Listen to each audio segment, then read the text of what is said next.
ప్రేమగల తండ్రి, మహాపరిశుద్ధుడైన దేవ, ప్రియమైన తండ్రి, అద్భుతంగా చరిత్రలు గొప్ప కార్యలు చరిత్ర మా దేవా, మీ గొప్ప ఆశీర్వదిస్తావు.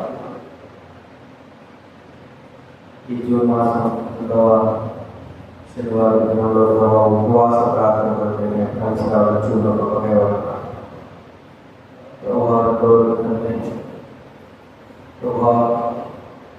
గొప్పగా మందిగా పిలువచ్చారు. విమానంలో డాక్టర్ కానీ, లక్షాధికారులు కానీ, పిల్లలు కానీ, అనేకమైన వారు కూడా సజీవులుగా లేరు ప్రభావ. అయితే ఇది మేము ఇక్కడ సజీవులుగా ఉన్నాము అంటే మీ కృప, మీ దయ, మీ వాత్సల్యాన్ని ఒప్పుకోకున్నాం. ఏదో మనం జ్ఞానం చేసుకోవాలి. ఏదో మా విన్నపమనం తెలియజెప్పుకోవాలని ప్రభావం మా యొక్క మనవులు మీకు అందించాలని మీ భాషను కోరుకుంటున్నాం. సహాయం చేయండి ప్రభావ. ఎలాగా మనం చేయాలి, ఎలాగా ప్రభావం ప్రార్థించాలి అసలు మాకు తెలియదు ప్రభావం. మాతో మాలో ఉండి మేము అడిగే కూడా ప్రభావ మీకు యోగ్యమైనదిగా ఉన్నట్టు మా నోటి నుండి ఆ మాటను అనుగ్రహించవలసిన అవసరం, వేడుకోవడానికి కృపదించవలసిన అవసరం ప్రభావ. రావాల్సిన దృష్టి ఎలక్షన్ తొలగించండి. వాళ్ళు ఉపవాసం ప్రార్థన చెప్పినప్పుడు ప్రజల్లో ప్రభావ చేతిన అపవాది వారిని అనగలుగుతా ఉంటున్నారు. అపవాదిగా ఆ పుస్తకాన్ని వారు విడిపించి నిజంగా గ్రహించండి. మీరే కార్యం జరుగుతుంది ప్రభావ. తెలిసి కూడా సందేశాన్ని రాని వారిని కూడా మీరు మాట్లాడాలని కోరుతుంది. ఈ చెప్తే ఏమవుతూ మీరు సిద్ధంతో శ్రమం చేస్తూ దైవవాక్యం ద్వారా మీరు మాతో మాట్లాడాలని మీకు దయచేసిన చెల్లిస్తూ కృతజ్ఞతతో ప్రభు యేసు నామమున ప్రార్థించని వేడుచున్నాము తండ్రి.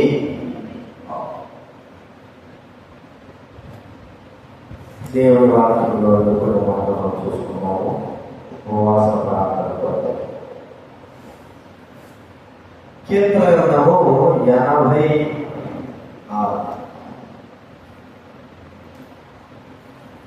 లేకపోతే ముందు సామెతల గ్రంథం 30వ అధ్యాయం. సామెతల గ్రంథం 30వ అధ్యాయము 7వ వచనంతో చదువుతున్నారు. సామెతల గ్రంథం 30వ అధ్యాయము 7వ వచనం. మనందరూ కలిసి చదువుకున్నాం. సామెతలు 30వ అధ్యాయం 7వ వచనం. దేవా, నేను నీతో 2 మనవులు చేసుకుంటున్నాను. నేను చనిపోకముందు వారిని నాకు అనుగ్రహించుము. ఇక్కడ యాకోబు మాటకు ఆగూరు కలిగిన మాట. దేవా, నేను నీతో 2 మనవులు చేసుకుంటున్నాను. నేను చనిపోకముందు వారిని నాకు అనుగ్రహించు. అలాగే 86వ కీర్తన చదవాలనుకున్నాను కదా. కీర్తన గ్రంథం 86వ వచనం అంతా చదువుతున్నాం. 86వ అధ్యాయం 6వ వచనం. కీర్తన గ్రంథం 86వ వచనం.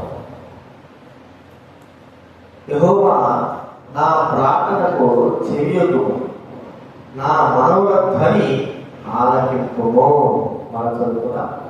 యెహోవా, నా ప్రార్థనకు చెవియొగ్గుము, నా మనవుల ధ్వని ఆలకింపుము.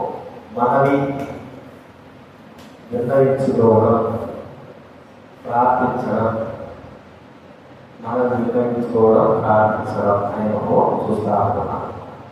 మనము ఏదైనా సమస్య మనకు మనవి చేసుకోవాలా, ఒక కష్టం ఉంది, అది భూమి సమస్య అయినా, ఇంటి సమస్య అయినా, ఆస్తుల సమస్య అయినా, మరి గొడవ సమస్య అయినా మనము అర్జీ పెట్టుకుని కలెక్టర్ గారికి వెళ్ళి అర్జీ టైప్ చేయించుకొని కలెక్టర్ దగ్గరికి వెళ్ళి ఆ కలెక్టర్ సముఖంలో ఆ అర్జీని కూడా మనము ఇస్తాం. ఇచ్చినప్పుడు అర్జీలో రాసిన వాటన్నింటిని బట్టి కలెక్టర్ ఏం చేయాలంటే వాటిని విచారణ చేయాలి. ఆ మనవి ఏమిటో గుర్తించాలి. గుర్తించి మేము ఈ మరణం చూసినాము, త్వరలోనే మీకు న్యాయం చేస్తాము, మేము విచారణ చేస్తాము అని మనకు ఒక ఉత్తరం వస్తుంది. అప్పుడే ఇస్తారు, ఆ ఉత్తరం కూడా అప్పుడే ఇస్తారు. అది ఇస్తారు. కానీ చాలా మంది జీవితాల్లో వారు మనము చేసింది ఎంత మాత్రం కూడా వారు జవాబు దొరకనే దొరకదు. అంటే ఆ ప్రభుత్వం నుంచి, కలెక్టర్ నుంచి, ఉద్యోగస్తుల నుండి, పోలీసు వారి మధ్య నుండి ఎంత మాత్రం వారికి న్యాయం జరగదు. కాలం జరిగిపోతానే ఉంటారు. మనం ఇచ్చిన మనవులు 1 కాదు 2 కాదు 3 ఇచ్చిన చాలా మంది 4-5 మనలు కూడా ఇచ్చుంటారు. కానీ ఎంత మాత్రం కూడా వారికి గవర్నమెంట్ ద్వారా, లేకపోతే కలెక్టర్ ద్వారా, పోలీసుల ద్వారా న్యాయం జరగదు. వాళ్ళ దగ్గర నుంచి ఎంత మాత్రము మరి ప్రత్యుత్తరం అనేది చూడదు. అయితే ఇక్కడ దేవుడు అంటున్నాడు, ప్రభు అక్కడ ఒక భక్తుడు అన్నమాట, నా మనలో ధ్వని ఆలకించు. ఆయన మనలను ఆలకించేవాడు. లోకంలో కూడా చాలా మంది రాజుల దగ్గరికి వెళ్ళి మనం చేస్తారు. రాజులు కూడా వారి మనని అంగీకరించారు కదా. చూడండి, మనం చూస్తే మొదటి రాజుల గ్రంథం 12వ అధ్యాయం. ఇక్కడ సొలొమోను చనిపోయిన తర్వాత తన కుమారుడు రెహబాము పట్టాభిషేకం చేస్తే అక్కడ సొలొమోను ద్వారా బాధపడేటువంటి బాధితులందరూ కూడా ఏం చేశారంటే రెహబాము దగ్గరికి వచ్చారు. రెహబాము దగ్గరికి వచ్చి వాళ్ళు మనవి చేసుకుంటా ఉన్నారు. సొలొమోను దగ్గర ఏమని, అది రెహబాము దగ్గర ఏమని మనవి చేసుకుంటున్నారంటే, మరి ఇక్కడ మనం చూస్తే మీ నాయన మా యొక్క కాటిని బరువు చేసినాడు, మమ్మల్ని ఎంతో బాధించినాడు. మీ నాన్న కాలంలో మరి ఇది జ్ఞానం ఉన్నా, డబ్బున్నా మరి ప్రజలైన వాళ్ళని చాలాగా బాధించినాడయ్యా. కాబట్టి ఇప్పుడు రాజకీయాలకు వచ్చినాడు కాబట్టి మా మనవి అనుకో, మీరు మా మనవిని మీరు చదివిపెట్టు, నీవు మాకు మరి మీ కాడిని మా మీద ఉన్న కాడిని తీసేసి చోరక చేస్తే మేమందరం కూడా మీకు దాహం అయిపోతాము అని వారందరూ కూడా మనవి చేశారు. మనం చేసినప్పుడు సరే 3 రోజులు అయిన తర్వాత అని చెప్పి వారికి వారి మనవి చేసినప్పుడు కూడా ఆ మనవికి తగ్గట్టుగా మరి ఈ రెహబాము చేయలేకపోయాడు. చూడండి, 12వ అధ్యాయం, మొదటి రాజుల 12వ అధ్యాయం 15వ వచనం మనం చదువుకున్నాం. 15వ వచనం, జనులు చేసిన మనవిని రాజు ఈ ప్రకారంగా అంగీకరింపక పోయేనో. జనులు చేసిన మనవి ఏం చేసినట్ట అంగీకరించలేకపోయాడు. అంటే వారి మనవి ఆయన ఇష్టం లేకుండా పోయింది, తన ఇష్టం ప్రకారంగా చేసినాడు మనం చూస్తాం.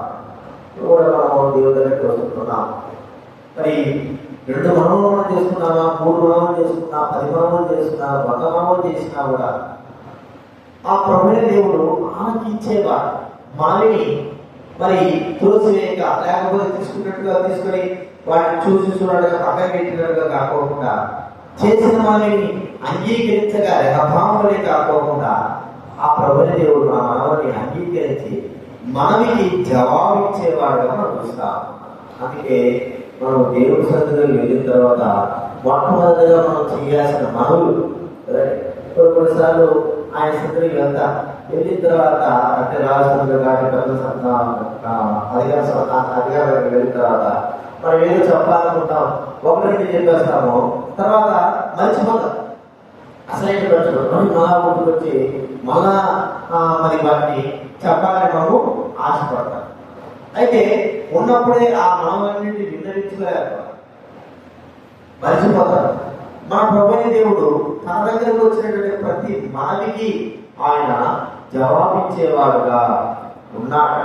జవాబిస్తాడు, ప్రతి మనవికి జవాబిస్తాడు.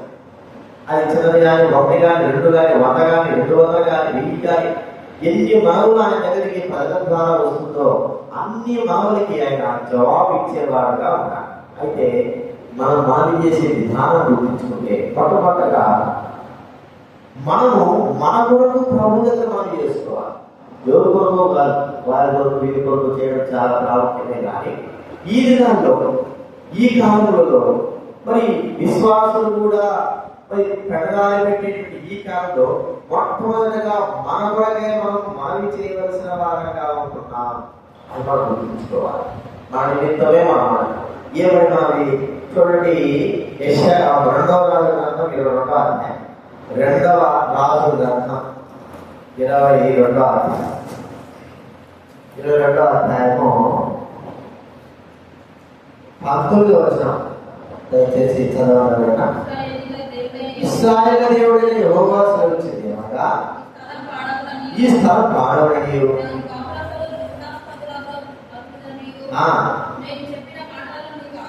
నువ్వు ఆలకించి దీనంతో ధరించి కనుక నీవు చేయు మనవి నేను అంగీకరించి ఉన్నాను. యోషియా గురించి ఇక్కడ మనకు చెప్పబడిన మాటలు హుల్దా ప్రవర్తన, హుల్దా గురించి మనకు చెప్తారు. కాబట్టి నీవు చేసిన మనవి నేను అంగీకరించి ఉన్నాను. బట్టలు చెప్పుకొని మనం చేసుకుంటున్నాం. ఇలాంటి మనవిని అంగీకరిస్తుంది. ఎలాంటి మనవి మనం ఆలోచిస్తే, మరి యెషయా గ్రంథంలో మనం ఆలోచిస్తే, యెషయా గ్రంథంలో హిజ్కియా తన గురించిన మాటలు చూడండి. యెషయా గ్రంథము లేకపోతే యెషయా గ్రంథం చూడండి. యెషయా గ్రంథం 38వ అధ్యాయం, 38వ అధ్యాయం, 38వ అధ్యాయము మొదటి 3వ చదవండి. 38వ అధ్యాయం 2-3 చదవండి. 2-3 చదవండి. తిరుగుబడి యెహోవా యథార్థ హృదయుడై నడుచుకుంటున్నాం, జరిగించుతున్నాం చేసుకోమని యెహోవా హిజ్కియా కలిగి ప్రార్థన చేసెను. అయోచనలో నీవు తిరిగి హిజ్కియాకు పోయి అతను నీ పితరుడైన దావీదునకు దేవుడైన యెహోవా నీకు సెలవిచ్చింది ఏమనగా, అంటే నీ మనవి విన్నది ఏమనగా, నీవు కన్నీరు విడిచిపెట్టి నీ ప్రార్థన నేను అంగీకరించి ఉన్నాను. హిజ్కియా తనబట్టి తాను మనవి చేసుకుంటా ఉన్నాడు. తన నిమిత్తం దేవుడు సెలవించాలి, చచ్చిపోతాం 3 రోజులు చచ్చిపోతాను అని చెప్తే మనకమే రోగం, ఇక భక్తులు చచ్చిపోతా ఉన్నాడు. అయితే హిజ్కియా దేవుని సన్నిధిలో వెళ్ళాడు. వెళ్ళి మనవి చేసుకుంటున్నాడు. అయ్యా ప్రభువా, నేను ఎట్లా నడిచా నీకు తెలుసా, నీకు తెలుసు కదా, ఎంత యథార్థంగా ఎంత సత్యం నడిచా తెలుసు కదా. మరి ఇది నాడు చనిపోతామని నాకు మనలో ఆజ్ఞను పీల్చావు. అన్నిటి గురించి ప్రార్థన చేస్తే తన మనవి దేవుడు విన్నాడు. దీనత్వంతో తాను చేసిన తన వరకై చేసిన మనవిని దేవుడికి తన జవాబును ఇచ్చాడు. మనం చూస్తా ఉన్నాం. మన గురించి మనం చేసుకోవాల్సింది మనం ఏమని మనం చేసుకోవాలా? అయ్యా నేను మంచోని, లేదా అలా చేసా ఇట్లా చేశాను, ఈ మనం కాదు. ప్రభా నేను తక్కువనుకున్నాను, మీకు దూరం అయిపోతున్నాను, నా ద్వారా మీ నామానికి భయపడాలైపోతా ఉంది. మరి నన్ను ఒకసారి జ్ఞాపకం చేసుకురండి. మీరు నన్ను సూచించినందుకు, రక్షించినందుకు నేను మీకు ఇష్ట ప్రకారంగా జీవించాలా? మరి నేను మీ ఇష్టానుసారంగా నడవాలి ప్రభావ, నాకు మీరు సహాయం చేయండి. నేను కూడా మీ మార్గములలో, మీ కట్టడలలో, మీ యొక్క సన్నిధిలో నేను నడుచుటకు నాకు సహాయం చేయండి. నేను బలహీనుడైన వాడను, నాకు మీరు ప్రభు చూపించు ప్రభావ అని మనం మనవి చేసుకోవాలి. మన గురించి, మన యొక్క బలహీనతల గురించి మనవి చేసుకోవాలి. బలవంతం అనుకుంటున్నాం కానీ బలహీనతల గురించి మనం చేసుకోవాలి. బలహీనత రోగపాలిత కాదు, ఆత్మ సంబంధమైన బలహీనతల గురించి మనమే మనం చేసుకోవాలి. కాబట్టి దేవుడు ఈ మనల్ని అంగీకరిస్తాడు. ఆయన మనమంతా రాసి నేను బలహీనుడి, నేను చేయలేకపోతున్నాను, నా వల్ల కావడం లేదు, లేకపోతే నేను మీ మాటలు నడవలేకపోతున్నాను, అనేకమైన సార్లు తప్పుకోతున్నాను, నాకు మీ సహాయం కావాలి, మీ కృప కావాలా, మరి మీరే మమ్మల్ని ఆత్మచేత నడిపించాలా, మరి మీరే మమ్మల్ని మరి సరైన మాటలు నిలబెట్టాలా ప్రభావ. ఇదే మా మనవి. మనల గురించి మనం రాయాల్సిన మనవి ప్రభు దగ్గర రాసుకొని ఆయన మనము ఇవ్వాలి, ఆయన ఎదురు చెప్పాలి. ఇది అలాగైతే తన గురించి చెప్పినటువంటి మనవుడు, కన్నీటితో చేసిన మనవుడు ఒకసారి గుర్తించుకుంటే ప్రభుడు ఆ మనవికి వెంటనే జవాబులు గురించేశాడు. ఓహో, ఈ వ్యక్తి బలహీనుడు, ఈ వ్యక్తి మరి నిలవలేకపోతున్నాడు, ఈ వ్యక్తి నా సహాయం కోరుకుంటున్నాడు, ఈ వ్యక్తి నేను ఏదో సహాయం చేయాలని ఆశిస్తా ఉంటున్నాడు, ఆత్మీయ నడవాలని, నాతో పాటు ఉండాలని, మరి ఆయన కార్యంలో ముందు దేవుడి కార్యం ముందు కొనసాగాలని, మరి నా మాట ఎదురు చూస్తూ ఉంటున్నాడు, ఈ వ్యక్తికి ఇలాగ మనవి నాకు చేశాడు కాబట్టి ఈ వ్యక్తికి నేను సహాయం చేస్తాను. కాబట్టి వాళ్ళ మా ఆత్మ సంబంధమైన లోపాల గురించి నేను మీకు 2 మనవులు మరి చేసుకుంటున్నాను ప్రభా అన్నట్టుగా, ప్రభా నా మనవిని నేను విన్నవించుకుంటున్నాను. ఇదిగో నా ఆత్మ సంబంధమైన లోపాలు, వీటన్నిటినీ సరిచేసి నిలకడగా స్థిరముగా నన్ను నిలబెట్టు ప్రభా. ఇదే నా మనవి, ఏం లేదు. నా మొదటి మనవి ఇదే. ముందు నన్ను గురించి నేను ఎదుట మనవి చేసుకుంటున్నాను అని మా ప్రభు దగ్గర మరి మా మనవులు మరి ఇచ్చేవారంగా, ఆ మనవులు ఆయన పాదాల కింద పెట్టేవారంగా ఉంటారు. మొట్టమొదటిగా ఎవరి మనం చేయాలి చెప్పండి, ఏంటా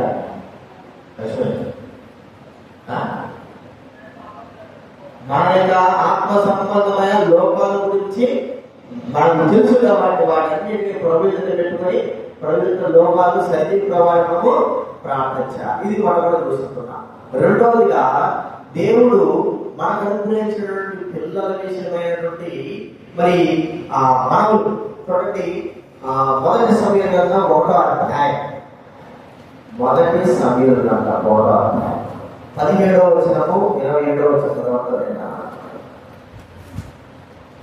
17, 27 మొదటి సమయం గ్రంథం మొదటి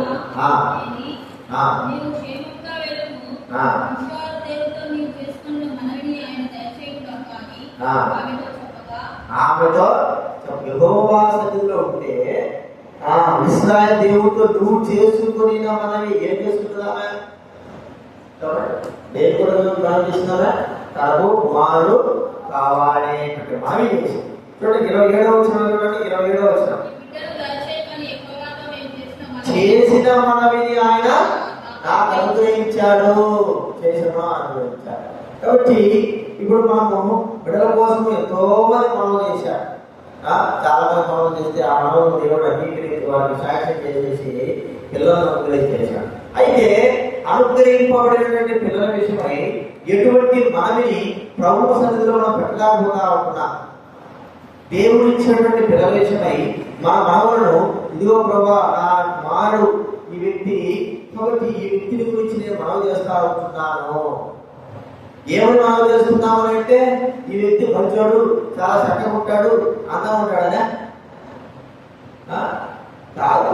ప్రభా వీడు చెప్పిన మాట వినడం లేదు, వీడు దేవుడి మాట అసలు లెక్క చేయడం లేదు, దేవుడి సన్నిధికి రావడం లేదు, మరి తల్లిదండ్రులైన వారి మాట కానీ పెద్దలైన మాట కానీ తీసుకోవడం లేదు, మూర్ఖంగా ప్రవర్తిస్తా ఉంటున్నాడు. మరి వీటిని నువ్వు సరిచేయి ప్రభువా, వీడిని కావాలని నేనే మనం చేశాను. అయితే ఈ దినాన్ని వీడు సరైన దారిలో నడవలేకపోతున్నాడు. వీడి కొరకే నువ్వు మరి మాకు సహాయం చేయి, వీటిని సరైన మార్గంలో ముచ్చుటకు రెండు చూపు నువ్వే మా బిడ్డలైన వారి నువ్వే సరైన వారిని నడిపించు. ఒక వ్యక్తి మనం చేశాడు. ఆది కారణం 17వ అధ్యాయం, ఆది కారణం 17వ అధ్యాయం 20వ వచనం 17, 20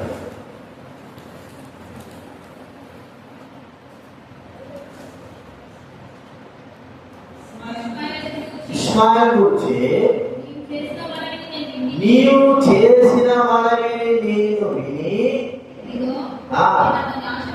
ఆశీర్వదించి నీకు సంతానాభివృద్ధి కలగజేసేదను. ఏమంటే ఎవరి గురించి? ఇష్మాయేలు గురించి కదా. ఇష్మాయేలు గురించి నువ్వు చేసిన మనవి అబ్రహాము చెప్తాడు దేవుడు. అయ్యా మరి వీడు మరి ఎరుబాడు లేకపోతే మీరు ఎరుడు వీడు ఊరికే తొందరపాటు కలిగిన వాడు, వీని విషయమై ఆ కుమారుడు వచ్చినావే మొదటి కుమారుడు అయితే వీడు నా మరి వాగ్దాన పురుడు కాలకు సెలవించావు, అయినంత మాత్రాన్ని వీడు నా శరీర సంబంధమైన కుమారుడు కాకపోలేదు, శరీర సంబంధ కుమారుడు. వీడు ఒక్కసారి గుర్తించుకో, వీని ఆశీర్వదించు. మరి వాగ్దానం చేత వచ్చే కుమారుడే కాదు కానీ వీడు కూడా నువ్వు ఆశీర్వించని అబ్రహాము దేవుడి చేతుల్లో మనం చేస్తున్నాడు. మరి మనం చేస్తుంటే దేవుడు విన్నాడు. మరి సరే మరి నువ్వు ఇష్మాయేలు గురించి చేసిన దాన్ని నేను వింటున్నాను, విన్నాను, అంటే ఆ ఇష్మాయేలు కూడా ఆశీర్విస్తా. అంటే మరి నేను వాగ్దానంగా చేసినటువంటి యోసేపును ఆశ్రయించినందుగా కాదు కానీ ఇతను కూడా నేను ఆశ్రయిస్తాను. కాబట్టి ఆ మనవి అంటే తన పిల్లల కొరకై చేసినటువంటి మనవి అబ్రహాము చేసిన మనవి మనం చూస్తాం. పిల్లలు కావాలని లేయా కావచ్చు, రాహేలు కావచ్చు, అన్నా కావచ్చు, ఎంతో మంది దేవుడి దగ్గర మనవులు చేస్తున్నారు. కానీ వారి భవిష్యత్తు విషయమై, వారి యొక్క ప్రవర్తన విషయమై, వారి నడవడిక విషయమై, వారి యొక్క ఆ జీవితం విషయమై మనవి చేసుకోలేకపోతున్నాం. వారి ఆశీర్వాదం కలిగినటువంటి మనవిని మనం చేసుకోవాలా? ఇది రెండో అర్జీ. రెండవ మనవి మనం ఏం చేయాలా? ఆయన పాలసంలో పెట్టాల్సిన వారంగా ఉంటున్నాం. రెండవ మొట్టమొదటి మనం ఏం చెప్పండి? మన గురించి మనవి రాసుకొని మేము ఇలాంటి వారు ప్రభావ మరి మీ మాట వినలేకపోతున్నాం, మేము చెప్పించలేకపోతున్నాం, మిమ్మల్ని ప్రేమించలేకపోతున్నాం, ఆజ్ఞలు పాటించలేకపోతున్నాం, మరి నా మటుకు నేనైతే మీకు విరోధంగా నడుచుకుంటున్నాను, నా ద్వారా అనేకమైన సార్లు మరి మీకు మరి దోషణ కలుగుతాను మీ నామానికి. ఇలాగ నేను ఒకవేళ విశ్వాసంగా మీకు విడుదల ఉండొచ్చుకో, కానీ నా ద్వారా మరి ఎన్నోసార్లు మీరు బాధపడిన వారుగా ఉన్నారు. నన్ను సరిచేయి ప్రభా, సరైన మార్గంలో ఉంచు ప్రభా, సరిగా నడిపించు ప్రభా, మీ మార్గంలో మీ కట్టడలు నడిపించు ప్రభా అని మనము మనవిని మన కొరకే ఒక మనవిని ప్రభువుగా పెట్టాలి. రెండవ ఏంటి? మనకు దేవుడు అనుగ్రహించినటువంటి మనం మనవి చేస్తే దేవుడు మనకు సంతానం ఇచ్చిన పిల్లలు ఇచ్చిన, అయితే వారి విషయమే కూడా మనము ఏ సంతానం అయితే మనకు ఇచ్చాడో, స్త్రీలు కానీ పురుషులు కానీ, వారి విషయమే మనము మనవిని రాసి ప్రభుత్వంలో పెట్టాలి. మరి ఆ మనం కూడా మన పిల్లల యొక్క లోపాల విషయమై, నడవడిక విషయమై, సరైన మార్గం నడుచుకోవడం విషయమై, వారి భవిష్యత్తు విషయమై, వారు ఆశింపబడదాని విషయమై మనం అన్నింటినీ కూడా క్షుణ్ణంగా ప్రభువు సన్నిధిలో మనం వారి విషయమై మనము ఉంచాల్సిన వారంగా ఉంటున్నాం. కాబట్టి మన పిల్లల విషయమైనటువంటి మనమే మనము గుర్తించుకొని వారిని ఆశీర్వాద వారి ఆత్మ సంబంధమైన జీవితం నిమిత్తమై మనం గుర్తించుకుని ఆ మనవులను ప్రభుత్వంలో రాయాలి. ఇది రెండవ చీటీలాగా. మూడవదిగా ఏమని మనం చేయాలంటే అది ఆదికాండం 19వ అధ్యాయం. ఆదికాండం 19వ అధ్యాయం 21వ వచనం 19:20.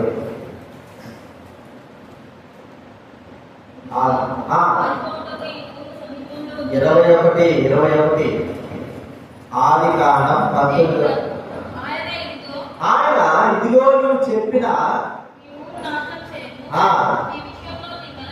ఈ విషయంలో నీ మనవి అంగీకరించి తిని. మన బాధ్యత సులభం పాలు చేయబడి కాలం దగ్గరికి వచ్చేసి మరి అబ్రహాం దగ్గర చెప్పాడు, మరి నేను పోతానన్నట్టుగా ఆయనతో వివరించున్నాను. ఇక్కడ అబ్రహాము లోతు గురించి ప్రార్థన చేస్తూ వచ్చాడు. ప్రార్థన చేసిన తర్వాత మరి ఏ మనైతే ఎవరి గురించి అయితే ప్రార్థన చేశాడో, నశించిపోకుండా లోతు కోసం ప్రార్థన చేశాడో, ఆ ఊరు నాశనంలో మరి నశించిపోకుండా లోతును తప్పిస్తారని చెప్పి నీ మనమే విన్నాను. వల్ల దేశము గూర్చినటువంటి మాని. ఒకవేళ మనము ఇక అబ్రహాము లోతు గురించి మనం చేసినట్టున్నాడు, దేశం గురించి మన మావిని మనము చేయవలసిన వారంగా. దేశంలో అనేకమైన చోట్ల అనేకమైన రీతిగా మరి అన్యాయాలు జరుగుతున్నాయి, అక్రమాలు జరుగుతున్నాయి, మరి ప్రమాదాలు జరుగుతున్నాయి.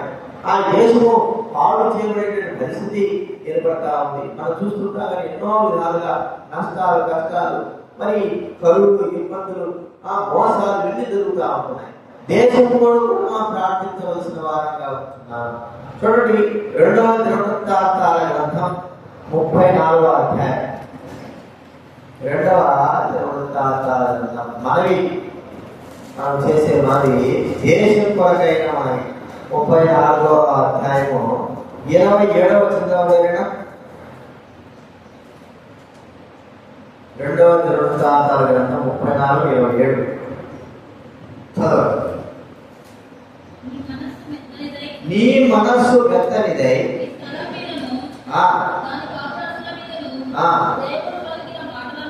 దేవుడు పలికిన మాటలను నీవు విన్నప్పుడు నా సన్నిధిని నీవు తగ్గించుకొని ఈ దేశం మీదకి వచ్చేటువంటి ఆ యొక్క వాటన్నింటినీ ఏది ఈ దేశం పాడుకోకుండా ఉండడానికి కొరకై ఇక మనం చూస్తా ఉంటే ఈ స్థలం మీదను దాని కాపురస్తుల మీద దేవుడు పలికిన మాటలు విన్నప్పుడు ఇక్కడ మనం ముందుగా చదువుతున్న కదా రాత్రి 19 వచ్చినప్పుడు మాట ఆ దేశం గురించి అక్కడ ఇంకా చెప్పబడి మాట్లాడకూడదు అని 22వ అధ్యాయం 2వ రాజుల గ్రంథం 22వ అధ్యాయం 19 వచనం. ఇశ్రాయేలు యెహోవా సెలవిచ్చింది ఏమనగా, ఈ స్థలము పాడునట్లు దాని కాపురస్తులు దూషణాస్పదములు నేను చెప్పిన మాట నీవు ఆలకించి మెత్తని మనసు కలిగి యెహోవా సన్నిధి దినత్వం ధరించి నీ పట్ల చూపుకొని నా సన్నిధిని కన్నీళ్లు రాల్చింది కనుక నీవు చేయు మనవి నేను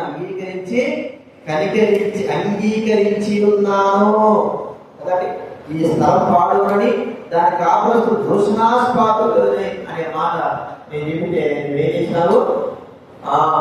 వెంటనే మరి నీ మనసును మెత్తని చేసుకుని దినత్వం ధరించి స్థలం కొరకు దేశం కొరకు నీవు మనవి చేశావు, మరి కాపాడుకోవా అని చెప్పినావు. కాబట్టి నేను అంగీకరించాను, ఈ స్థలాన్ని పాడు, ఈ స్థలాన్ని నేను కాపాడుతాను అన్నట్టు. అంటే దేశమును కాపాడు కొరకే, దేశం కొరకే మనకు భారతదేశంతో ప్రాముఖ్యం. భారతదేశంలో ఉన్న ప్రజలు ఎంతో ప్రాముఖ్యమైన వారు. ఈ ప్రజలైన వాళ్ళ పాపం బట్టి, దుర్మార్గం బట్టి, మోసాలను బట్టి, అబద్ధాలను బట్టి, హత్యలు బట్టి, జరుగుతున్న నుండి పాప సంబంధ కార్యాలను బట్టి నశించిపోతున్నారు. దేశం నశించిపోతారు. కాబట్టి దేశం క్షేమ కొరకు, బాగు కొరకు మనము ప్రభు సన్నిధిలో ఒక మనవి రాసి ఆయన ఉంచవలసిన వారంగా ఉంటున్నాం, ప్రభు సన్నిధిలో పెట్టవలసిన వారంగా ఉంటున్నాం. ప్రభా దేశ ప్రజలను ఒక్కసారి గుర్తించు. దేశ ప్రజలు ఈ దేశ ప్రజలే కాదు, లోకంలో ఆయా దేశ ప్రజలైన వారిని కూడా మనం మరి దృష్టిలో పెట్టుకొని ప్రార్థించవలసిన వారంగా, మనవి చేసి ఆయన నిలబెట్టవలసిన వారంగా ఉంటున్నాం. కాబట్టి ఒక అర్జీ కాకపోతే మరో మనవి, ఒక మనవు కాదు మరో మనవి, ఏ విధంగా అయినా సరే ఆ మనవుడు దేవుని సన్నిధిలో చేరి ఆ దేశం పాడు కాకపోవడం, దానిలో అబ్రహాము చేసినటువంటి మనవి, మరి లోతు కొరకై ఆ మనవి ఆ దేశము పాడైపోతాడు. అందులో నుంచి ఆ దేశంలో పాడు కాకుండా దేశంలో ఉన్న ఆ లోటును బయటికి తెప్పించిన వాడిగా చూస్తా ఉంటున్నాను. దేశము పాడు కాకుండా దేశ క్షేమం దాని కొరకే ప్రార్థన చేయాలా.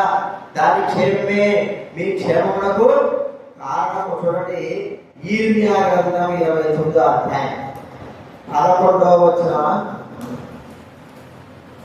7వ చదవండి. యిర్మీయా గ్రంథం 29వ అధ్యాయం. పట్టణం యొక్క క్షేమము కోరి ప్రార్థన చేయండి, దాని క్షేమము మీ క్షేమమునకు కారణమగును. దేశ క్షేమముగా ఉంటే ప్రజలు కూడా క్షేమం ఉంటారు. కాబట్టి దేశ క్షేమం, మరి లోకంలో అనేకమైన విజ్ఞాన దేశం మరి మంచిగా ఉండాలని చేస్తున్నారు. మరి వాళ్ళు ఎలా ఉన్నాయో మనకు అనవసరం. కానీ మనం మాత్రము ప్రభు దగ్గర మనవి చేసుకుంటున్నాం, ఒక అర్జీ రాసుకుంటున్నాం. ప్రభా దేశ క్షేమం కొరకు మరి సహాయం, క్షేమంగా ఉండేటట్టు సహాయం చేయి. లోకంలో జరుగుతున్న వాటిని ఒకసారి గుర్తించి దేశము క్షేమంగా ఉన్నట్లు గుర్తించు ప్రభువా అని మనం ప్రార్థన చేయవలసిన వారంగా ఉంటున్నాం. కాబట్టి దేశ క్షేమం కొరకు మనం ప్రార్థించాలి. అది మాత్రం కాదు, మనవి చేయాలి. 4వ మనవి ఏంటంటే ప్రజలను గురించిన మనవి. దేశ ప్రజలు, దేశ క్షేమం కాదు, దేశంలో ప్రజలు. మరి ప్రజలందరూ ఎలా పోతే మనకేమిటి? ప్రజలు ఎవరైనా మన బంధువులా, మన మిత్రులా, అయితే మన దగ్గర వాళ్ళ, మరి దగ్గర వాళ్ళు ఉన్న బంధువులు అయినా సరే లెక్క వేలతో లెక్క పెట్టచ్చు. మరి వీరి కొరకే మనం ప్రార్థన చేయొచ్చు కదా. ప్రజల కొరకే ప్రార్థన చేయాల్సిన అవసరం ఏంటంటే ప్రజలందరూ కూడా నశించుకో. దేవుడు దృష్టిలో ఏంటంటే ఏ మానవుడు కూడా నశించుకోవడం ఆయనకి ఎంత మాత్రమో ఇష్టం లేదు. చూడండి, పేతురు రాసిన పత్రిక, రెండవ పేతురు రాసిన పత్రిక,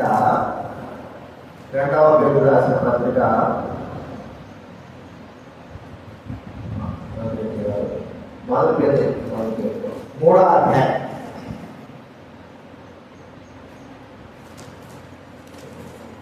2 పేతురు 3వ అధ్యాయం 9వ వచనం.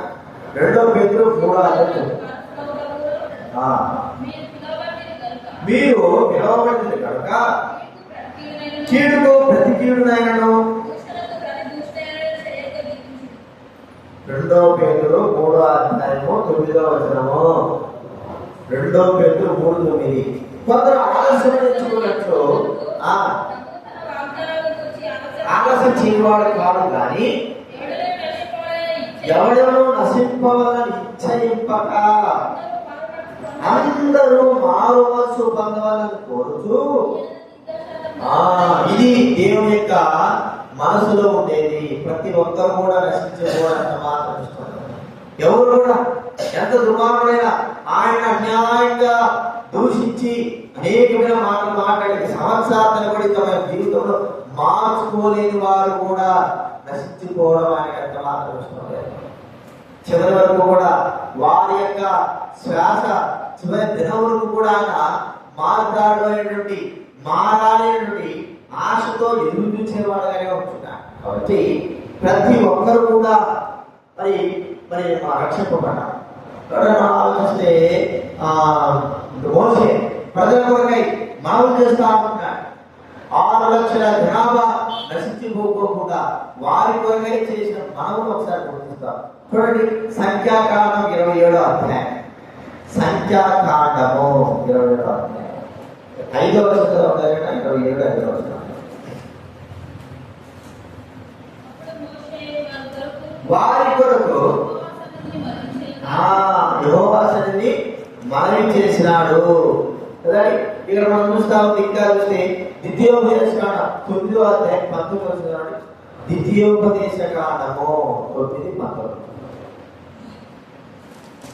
9వ అధ్యాయం 19. ఏదైనా మిమ్ము నశింపజేయమని కోపపడిన యెహోవా కోపోద్రేకమును చూచి భయపడతిని. ఆ కాలమందును యెహోవా నా మనవి ఆలకించెను. ఏమైనా ఆలకించినాడు? అదే 10వ చదివితే చూడండి, నేను మునుపటివలే 40 పగుళ్ళు 40 రాత్రులు కొండ మీద ఉండగా యెహోవా ఆ కాలమున నా మనవి ఆలకించి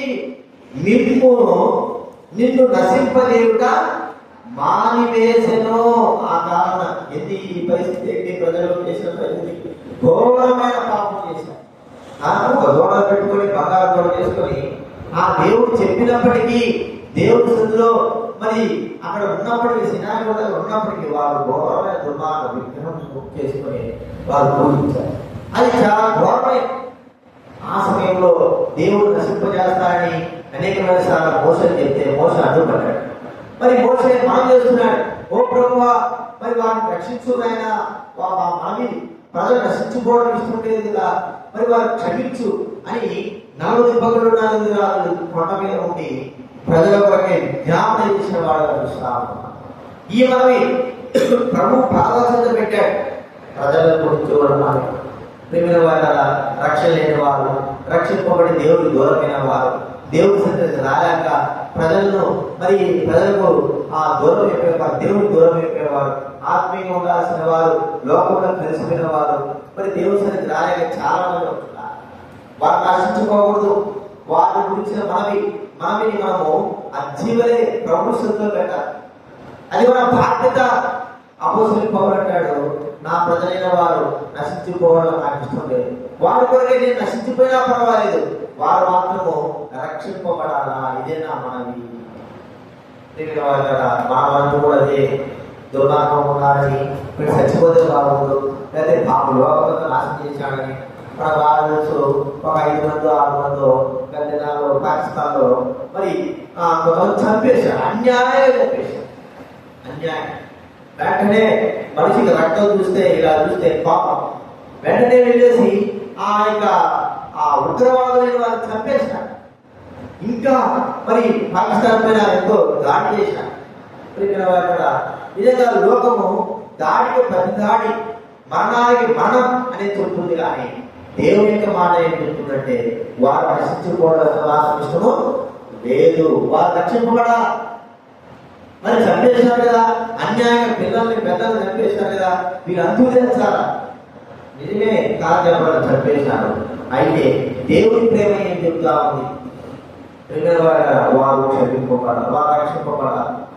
మళ్ళా చేయకుంటే ప్రజలైన వారు ఇక్కడే కాదు కానీ పలు ప్రాంతాల్లో, పలు దేశాల్లో ఉంటున్నటువంటి వారందరూ కూడా రక్షణకు కారణులు కావాలి. ఇదే మా మనవి. ప్రభుత్వ పెట్టాలి. ప్రజలందరూ కూడా, దేశ ప్రజలు మరి మా వారు రక్షింపబడి దూరమైన వారు, దేవుడికి విరోధంగా ఉంటున్నవారు, ప్రతిదినము విరోధ భావంతో ఉంటున్నవారు, యేసు ప్రభువు అంటే ఆయన నామం అంటే ద్వేషించేవారు, వారందరినీ కూడా మనము ఒక్కోసారి మనకు తెలిసిన వారందరూ కూడా పేరు పేరున మనమే ఆ ప్రభుత్వంలో విన్నాము. ఓ క్షమాపణ కావాలి, ప్రభు క్షమిస్తాడు.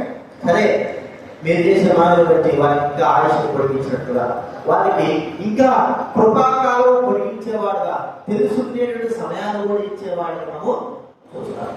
కొన్నిసార్లు దేవుడు ఆ సమయాన్ని తగ్గించేస్తాడు. వారు చేసే పాపాలు, వారి దుర్మార్గాలు, మన వాళ్ళు తదాసుగా కానీ, రాధామణులు కానీ, అనిలు కానీ, ఇంకా ఇంకోటి శ్రీకాకుళం దైవం ఆడవాడి, ఇంకా చాలా మంది దుర్మార్గంగా ఉన్నారు. ఎంత దుర్మార్గంగా ఉన్నారంటే చెప్పలేనంత దుర్మార్గంగా తయారు. అయితే వారు నశించుకోవాలని దేవుడికి ఇష్టం లేదు, వారు రక్షించుకోవాలి. అలాంటి వారు మనకు తెలిసింది కొద్దిగే. యూట్యూబ్లో ఉన్నారు కాబట్టి తెలియని వారు ఎంతమంది ఉన్నారు, ఎంతమంది ప్రజలు ఉన్నారు, వందల కొలది, వేల కొలది, లక్షల కొలది. మరి వీరందరూ నాశనం, మరి వీరందరూ నశించుకోవాలా? కాదు, అందరూ కూడా రక్షించుకోవాలి. మన విషయమే మనము స్వార్థంగా ఆలోచిస్తే ఎవరైనా కూడా మేము మా కుటుంబం మాత్రం బాగున్నారని స్వార్థం అనుకుంటాం. కానీ దేవుడి విషయంలో అలా కాదు. మనవి ఏంటంటే ప్రతి ఒక్కరూ కడుపులో ఉన్న బిడ్డలో సహా మరి ఎవరు కూడా నశించిపోకూడదు అనేటువంటి ఆలోచనతో ఆ మనవిని ప్రభు సందర్భంగా ఖచ్చితంగా దేవుడు ఆ మనని అంగీకరిస్తారు, ఆ మనవికి జవాబు ఇస్తారు. ఆయన మనసునే ఎవరు కూడా నశించిపోకూడదు కాబట్టి నశించిపోకూడదు. కాబట్టి వీరు రాసిన దాన్ని బట్టి ఆయన కృపాకాలాన్ని ఇంకా పొడిగించేవాడుగా, వీరికి రక్షణ యొక్క మార్గాన్ని చూపించేవాడుగా ఉంటాడు. రక్షింపబడతారేమో ప్రజలైన ఏంటంటే మానవీయ మోక్షాలను గుర్తించుకొని ప్రభుత్వంలో మనము ఉంచాలి. ఎన్ని మనవులు ఉంచినా చెప్పండి. ప్రభుత్వంలో ఎన్ని మనవులు? మొదటి మనం ఏం చేసాం? ఏం రాసి ప్రభుత్వం పెట్టాలి. మనల్ని గురించి మనమే అన్ని రాసుకోవాలి. నేను మంచివాడిని కాదు ప్రభావ, నేను మీకు విరోధంగా ఉంటాను, నీ సన్నిధికి రాలేకపోతాను, అనేకమైన సార్లు నీ మాట వెళ్ళకపోతున్నాను, నా పరిస్థితి బాగాలేదు, నేను విశ్వాసంగా ఉంటున్నాను కానీ నేను మీకు ఇష్టంగా నడుచుకోలేకపోతున్నాను, ఇంకా ఎన్నో మనలో ఉన్నటువంటి ఆత్మ సంబంధమైన లోపాలన్నీ రాసి ఒక అర్జీగా ప్రభుత్వంలో పెట్టాలి. అవి దేవుడు చూస్తాడు. ఇవి నిజమా కాదా? ఈ అర్జీలన్నీ కూడా నిజంగానే రాయాలి. ఏది పొంది రాసి కొంతమంది అర్జీలు రాస్తా ఉంటారు. ఇక్కడ కావ లేకపోయినా ఇక్కడ కావ ఉందని రాస్తారు, నీళ్లు లేకపోయినా నీళ్లు లేని రాస్తారు, ఏవి అర్జీలు పెడతా అంటారు. మోసం అయ్యా మనలో ఉన్నటువంటి లోక సంబంధమైన అన్ని కూడా అర్జీలాగా పెట్టి ఆయన సన్నిధిలో మానేస్తారు. రెండోది ఏం చేస్తున్నారు చెప్పండి? దేవుడు మనకి ఇచ్చిన పిల్లలు మనం చేసుకున్నాం. పిల్లలు కావాలి కానీ పిల్లలు ఇచ్చిన తర్వాత వారి గురించి మనం చేయలేకపోతున్నాం. ఇక్కడ కాదు, లోకంలో ఎంతో మంది ఉన్నారు పిల్లలు, వాళ్ళు మనవి చేసుకున్న తర్వాత పిల్లలు ఇచ్చిన తర్వాత వారి గురించి మనవి ప్రభుత్వం రాలేకపోతా ఉంది. కావాలని మనం వచ్చింది కానీ వాళ్ళు బాగుపడాలని మనవి రాలేకపోతారు, వాళ్ళు ఆశీర్వపడాలని మనవి రాలేకపోతారు. మరి అబ్రహాం ఇస్మాయిల్ గురించి చేసిన మనవులే మా మనవులు ఉండలేకపోతా ఉంటున్నాయి. కాబట్టి మరి గుర్తించుకున్న మా పిల్లల విషయమైనటువంటి ఆ యొక్క లోక సంబంధమైన లోపాల విషయమై మనం మన పిల్లలు సరైన మార్గం నడుచుకోవాలన్నటువంటి ఆ యొక్క మానవులంటే కూడా ప్రభు సత్తుగా పెట్టాలి. పేరు మూడోదికి ఏమని రాసుకుంటున్నాం? మనం దేశాల గురించి దేశం బాగుంటే మనం కూడా బాగుంటే, దేశం బాగలేకపోతే దేశాలకు యుద్ధాలు జరుగుతూ ఉంటున్నాయి. ఆ చిన్న దేశాల్లో బాంబులు కూలిపోయి ఆ క్షేమం ఉంటే బాగా, మరి క్షేమం లేకపోకుండా ఇల్లు కూలిపోయి మరి అన్ని కూలిపోయి ఉంటే దేశంలో ఎక్కడ క్షేమం ఉంటుంది, ఎక్కడ భద్రత ఉంటుంది? కాబట్టి దేశ క్షేమం కొరకు ప్రార్థించాలి. దేశ క్షేమం ఉంటే మనం కూడా క్షేమం ఉంటాం. మరి దేశం క్షేమం ఉండాలంటే దేశములో జరిగేటువంటి అన్యాయాలు అక్రమాలను కూడా నశించిపోవాలా, మోసాన్ని కూడా పోవాలా, ఇవన్నీ కూడా ప్రభు సొంతలు పెట్టాలి. దేశము పాడు చేయబడుతుందంటే దేశంలో ఉన్న ప్రజలైన వారి ప్రవర్తన ద్వారానే ఇది జరుగుతూ ఉంది. కాబట్టి మనది ప్రభా ఈ దేశాన్ని కావాలి, దాని క్షేమమే మీ క్షేమకు కారణం అన్నావు. యెరూషలేము క్షేమ కొరకు ప్రార్థించమన్నావు, ఆయా దేశాల కొరకు ప్రార్థించమన్నావు. కాబట్టి దేశాల క్షేమం కొరకు, ముఖ్యంగా మా భారతదేశం యొక్క క్షేమం కొరకు, ఎంతో మంది భారతదేశాన్ని ప్రేమించి ఆ దేశ క్షేమం కొరకు ఇక్కడికి వచ్చారు. మరి కనీసం ప్రార్థన కూడా చేయకపోతే క్షేమం కొరకు ఆ మనవిని ప్రభు సొంతలో పెట్టాలి. ప్రభు సొంతలో పెట్టి ఇదో ప్రభు ఇది మా మనవి, మా దేశాన్ని కాపాడు, మా దేశాన్ని కనికరించు, మా దేశంలో ఉన్న పరిస్థితులను గుర్తించు, జరుగుతున్న అన్యాయం తీసివేయి, వీటి ద్వారా దేశానికి నష్టం రాకుండా సహాయం చేయ ప్రభావం మనవిని ప్రభు సొంతలో ఉంచాలి. చివరి మనం ఏంటి? ప్రజలను గురించిన మనవి. ఏ మానవుడు కూడా ఎంత దుర్మార్గుడైనా సరే నశించిపోకూడదు. అందరూ అంతటా అన్ని ప్రాంతాల వారు, అన్ని దేశాల వారు, అన్ని ప్రజలైన వారు, వారు ఎవరైనా సరే ఒకవేళ దేవుడు నమ్ముకొని కూడా దూరమైన వారు, దేవుడికి విరోధ భావం ఉన్నవారు, అనునిత్యము విరోధ భావం ఉన్నవారు కూడా రక్షింపబడాలి. వారు క్షేమంగా కావాలి, రక్షణలోకి రావాలి, జీవితం తెలుసుకోవాలి. కాబట్టి వారి క్షేమం కొరకు ఆయన మోషే ఎలాగైతే 40 పగలు రాత్రాలు ప్రార్థన చేస్తూ వచ్చారు, ప్రజలు నశించుకోకుండా, ప్రజల యొక్క క్షేమం కొరకు కూడా మనం ప్రార్థన చేయవలసిన వారు. మాది రాసి ప్రజలందరూ క్షేమంగా ఉండాలా. మరి జరుగుతున్న పరిస్థితులు మీరే సరిగ్గా చక్కపరచాలి, ప్రజలను మరి నడిపించాలి, సత్యమైన మార్గం నడిపించాలి, వారి కనులు తెరిపించాలి, వారందరికీ కూడా జీవోపాలను నడిపించాలి. ప్రభావ ఒక్కటి కూడా చిన్న పిల్ల కూడా నశించుకోవడానికి వీల్లేదు ప్రభాని ఒక మానవి ప్రవసంలో మనము ఇలాంటి మనం ఎన్నెన్నో ప్రవసనలు పెడితే ప్రతి మానవికి ఆయన జవాబు ఇచ్చేవాడు. లోకంలో అధికారులు మరి 1-2 మానవులకి ఇవ్వడానికే కష్టమైపోతారు, కానీ దేవుడికి మాత్రం ఎన్ని మానవులైనా సరే మనం రాసి ప్రవసన తెలిస్తే ఆ మానవులన్నింటినీ కూడా ఏం చేస్తాడు? అంగీకరిస్తాడు, ఆ మానవుడికి జవాబు ఇస్తాడు. మనం కూడా ప్రవసనలో మనవి చేసుకుంటున్నా 2 మానవులు కాదు, 4 మానవులు, 5 మానవులు, 6 మానవులు, వీటన్నిటిని మావిని మీరు ఆలకించు, చూడు. ఈ మానవులన్నిటి కూడా ఇప్పుడు కనికరించి మావికి తగ్గట్టుగా మరి జవాబులను తీర్చుకోవాలని ప్రార్థన చేయవలసిన వారిగా విషయాన్ని జ్ఞాపకం పెట్టుకున్నా. ప్రభుత్వంలో మార్చుకుంటూ ముగించుకున్నా. ఎజ్రా గ్రంథం 8వ అధ్యాయం, ఎజ్రా గ్రంథం 8వ అధ్యాయం 23 వచ్చిందా? 8:23.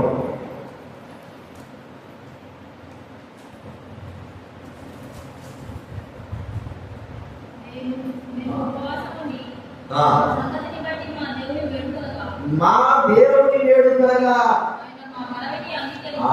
ఇది అసలైన మాట. ఈ మాట మనం గుర్తుంచుకొని మేము ఉపవాసం ఉండే ఆ సంగతులను బట్టి, ఆ సంగతులన్నింటినీ బట్టి మా దేవుని వేడుకగా మనవి చేయగా ఆయన మా మనవిని అంగీకరించను. కాబట్టి మనం గుర్తు పెట్టుకొని మనము ప్రార్థనలో ప్రవేశిద్దాం, ప్రార్థన చేసుకుందాము. మా మనవాడు ప్రభుత్వం పెట్టుకున్నాము.